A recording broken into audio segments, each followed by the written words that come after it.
Assalamu alaikum туғандар. Қараңыздарчы, жаратылыштың қоғыздығыны. Бүгін 2025 жылдың 28 март күнгі жұма, берекелі жұма күніңіздер марек болсын.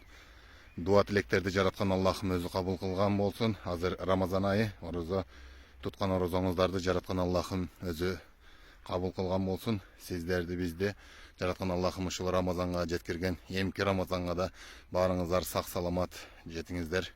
Барыңыздардың ойлаған ой мақсатыңыздарға жетіңіздер. Жерге бізде тыныштық болсын, аманшылық болсын. Негізі Қырғызстан сонун жер. Мына Айдаркен шары қар жады. Негізі былтыры да 30 март күні жаған қар. Бірақ мұндан азырақ жаған. Айдаркен шарына апрелде, майда деле жауып қойды. Дағым қайсыл областа, қайсыл шарда абарайы қандай қар жады. Туғандар, жазып қойыңыздар. Ассаламу алейкум.